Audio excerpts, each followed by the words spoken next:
Sveiki visi, čia Robertas ir mes tęsime mūsų kelionę po žaidimų kūrimą.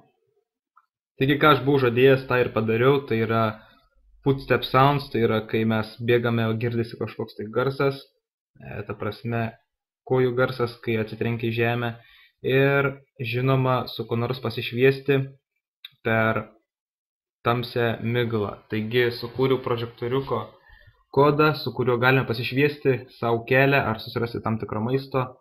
Na, čia jau nuspręsime mes, ką daryti.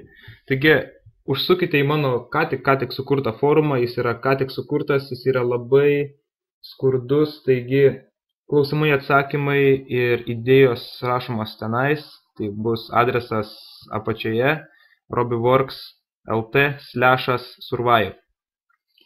Taigi, tuoj pademonstruosiu, ką mes čia padarėm. Štai, jeigu jūs galite girdėti, tai garsas. Įdėjau ambience garsą, ta prasme medžių ošimas, kažkokie tai išoriniai garsai, paukščiai. Štai, kaip bejudėdamas girdisi footsteps garsas. Ir žinoma, mūsų šviesa, paspaudus F raidę, mes tuo įjungsime prožektoriuką, bet dabar esame gana šviesoje aplinkoje, taigi mes, tuoj nutrauksiu vaizdą, patamsinsim visą sceną,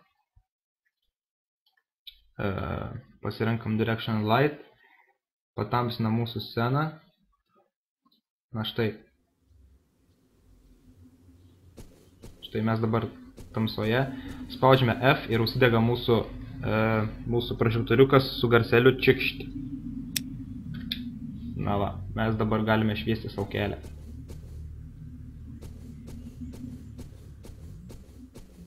Dar gal paspaudžiame dar kartą F ir mūsų prožektoriukas išsijungia.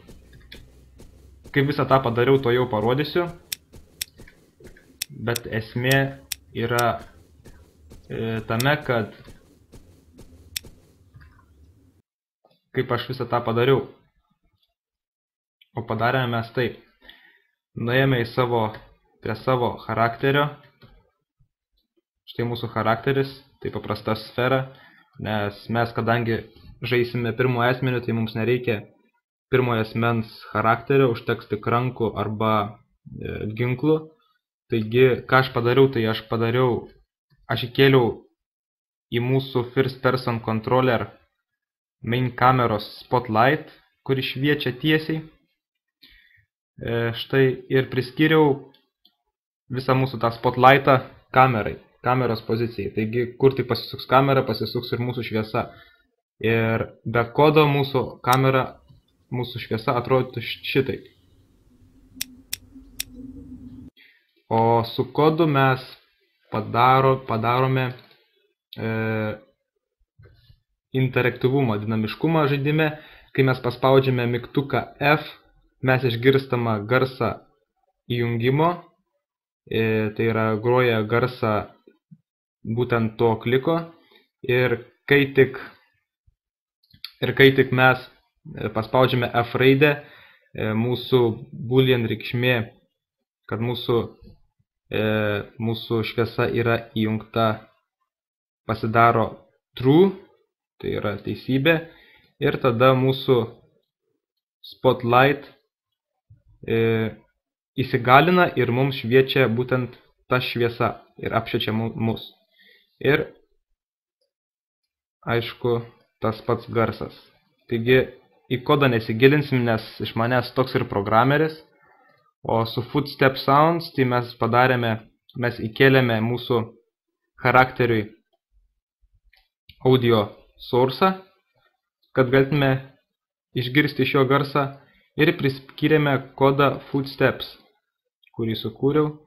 Tai yra, priskiriame jam garsą kintamąjį, ir kai spaudžiame mygtuką W, A, S arba D, jeigu garsas negroja, tai jis pradeda groti ir jis kartojasi audio.loop lygu true.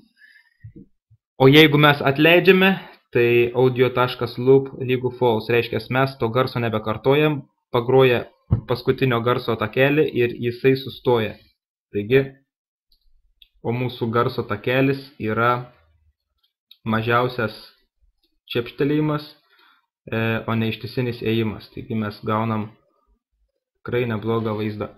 Dabar, ką mes darysim, tai mes darysim, mano idėja yra sukurti jam kokį nors tai ginklą mūsų charakteriui.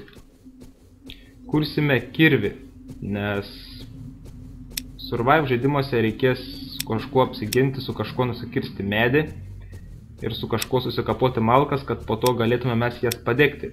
Na, aišku, ir bus kuriami degtukai, sukursim degtukus, kad galėtume pakurti laužą ir taip toliau. Taigi, sekantis mano tikslas yra sukurti kirvį.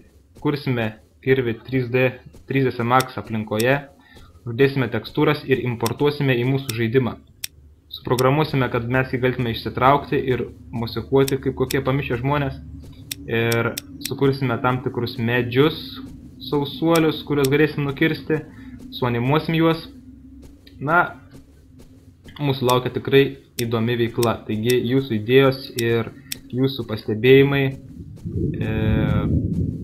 išsakomi mano tinklalapyje robiworks.lt/survive. Taigi lauksiu jūsų nuomonės.